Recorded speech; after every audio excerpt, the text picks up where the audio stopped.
Θέλεις ένα φυσικό καθαριστικό για όλο το σπίτι με υλικά που ήδη έχεις στην κουζίνα σου? Πάμε να το φτιάξουμε μαζί. Το συγκεκριμένο καθαριστικό είναι οικολογικό, οικονομικό και ιδανικό για καθημερινή χρήση.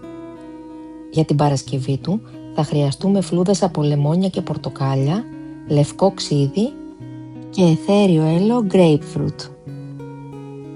Το ξύδι είναι από τα πιο αποτελεσματικά φυσικά καθαριστικά γιατί διαλύει τα άλατα, αφαιρεί λίπη και βοηθά στη μείωση βακτηρίων και δυσάρεστων οσμών. Οι φλούδες από λεμόνι και πορτοκάλι περιέχουν φυσικά αιθέρια έλαια τα οποία ενισχύουν το καθαρισμό και βοηθούν στη διάλυση λιπαρών λεκέδων ενώ χαρίζουν και ένα ευχάριστο φρέσκο άρωμα.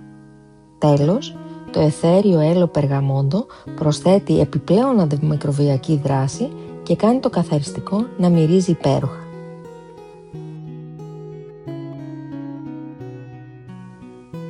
Σε ένα ξύλο κοπής κόβουμε τις φλούδες από το πορτοκάλι και μετά από το λεμόνι.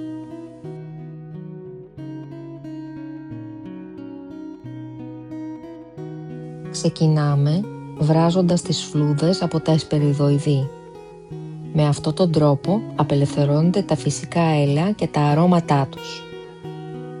Δεν χρειάζεται πολλή ώρα, 5-10 λεπτά αρκούν.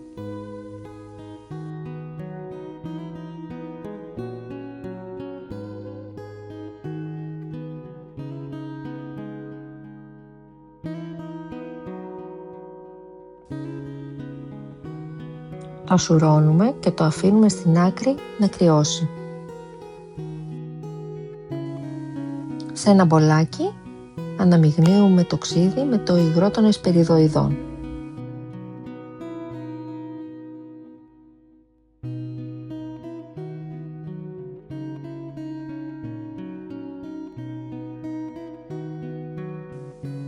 Για πιο καθημερινή χρήση, συνήθως αναμειγνύουμε μία κούπα ξύδι με μία κούπα από το ζωμό των εσπεριδοειδών. Αν θέλουμε για πιο έντονο αποτέλεσμα, βάζουμε 2 κούπες ξύδι και μία κούπα από το υγρό των εσπεριδοειδών. Στη συνέχεια προσθέτουμε 10 σταγόνες από αιθέριο έλαιο grapefruit, το οποίο ενισχύει ακόμα περισσότερο το άρωμα και προσφέρει επιπλέον αντιβακτηριδιακές ιδιότητες.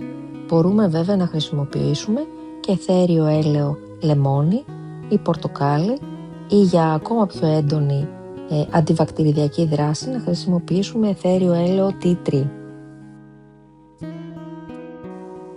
Το φυσικό μας καθαριστικό είναι έτοιμο και το αδειάζουμε σε ένα μπουκάλι με σπρέι.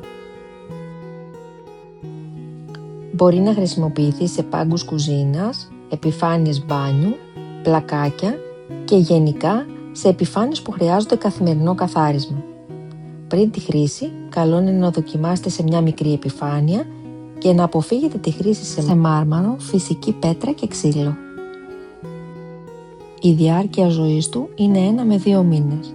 Το ξύδι λειτουργεί σαν φυσικό συντηρητικό, τα εσπεριδοειδή αν έχουν βραστεί και σουρωθεί σωστά βοηθούν στη σταθερότητα και αν μπει σε καθαρό υποστηρωμένο μπουκάλι διαρκεί ακόμα περισσότερο.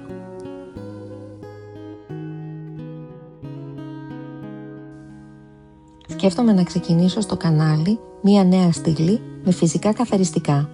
Αν σε ενδιαφέρει, γράψε μου στα σχόλια. Επίσης, αν σου αρέσουν οι φυσικές λύσεις καθαρισμού και περιποίησης, κάνε εγγραφή στο κανάλι για περισσότερες ιδέες. Είμαι στη διάθεσή σου για οποιοδήποτε σχόλιο έχεις σχετικά. Καλή επιτυχία, τα λέμε σε ένα επόμενο βίντεο. Γεια σου!